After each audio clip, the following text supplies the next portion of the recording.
श्री धनंजय भीमराव महादी। धन्यवाद उपसभापति जी। 10 मिनट है आपके पास। जी, आपने मुझे the central goods and services second amendment bill 2023 पे बोलने का मौका दिया। उपसभापति जी, ये बिल 13 दिसंबर 2023 को लोकसभा में इंट्रोड्यूस किया गया था। Goods and service tax act 2017, उसमें सेक्शन 109 और 110, ये जीएसटी एक्ट, उसमें अमेंडमेंट के लिए बिल लाया गया है।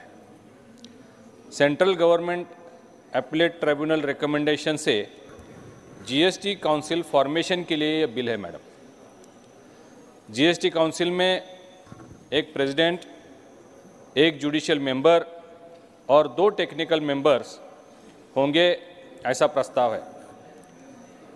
जो फॉर्मेशन जुडिशियल मेंबर्स का होगा, उसमें जो चयन होगा, जुडिशियल मेंबर के लिए जज या फिर हाईकोर्ट जज या फिर डिस्ट्रिक्ट जज जिनका 10 साल का सर्विस एक्सपीरियंस है, उनका चयन हो सकता है।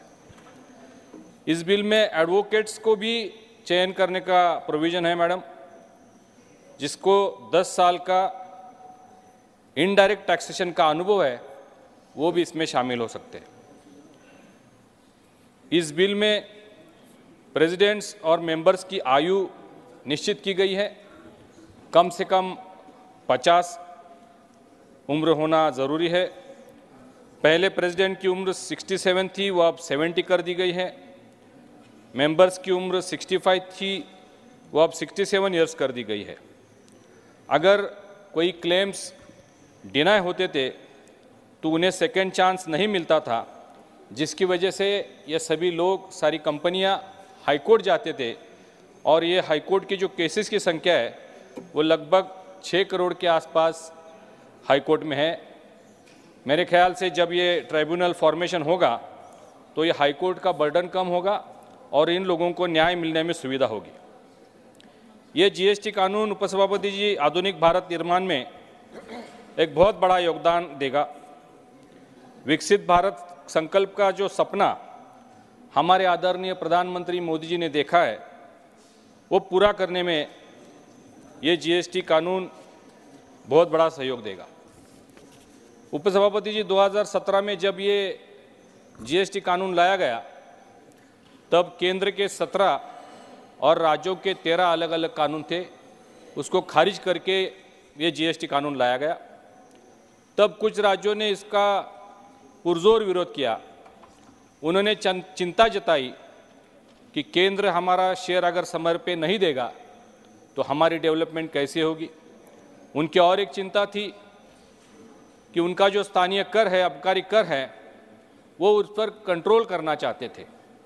लेकिन मैं धन्यवाद देता हूं हमारे प्रधानमंत्री जी को और पूर्व वित्त मंत्री आदरणीय अरुण जेटली जी को, जिन्होंने सभी राज्यों से बात करके उनको कन्विंस करके ये कानून लाया।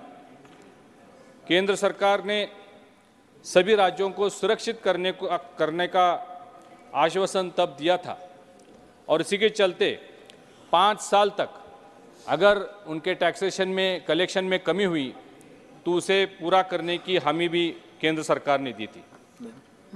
वो चलता रहा।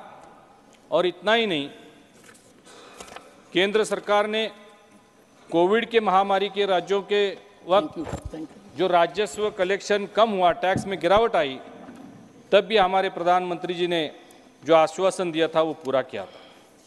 महाराष्ट्र राज्य में भी हमने देखा सर, कई सारी बड़ी कंपनियां जिन्होंने इसमें रजिस्ट्रेशन किया, एक एक कंपनी के 600, 800, 1000 वेंडर्स रहते थे।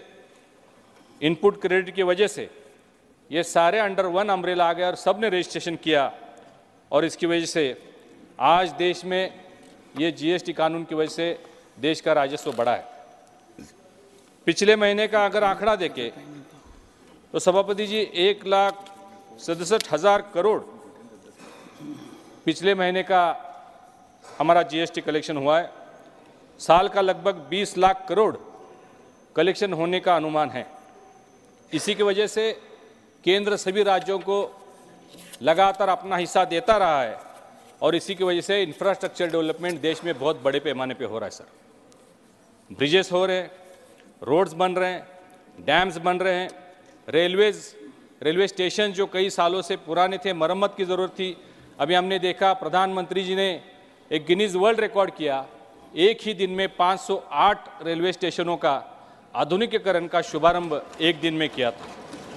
एयरपोर्ट्स, 70 साल में हमारे देश में 74 एयरपोर्ट्स थे, आज सभापति जी देश में 149 एयरपोर्ट्स कार्यान्वित हो चुके हैं और बहुत अच्छी तरह से उसका इम्प्लीमेंटेशन हो रहा है।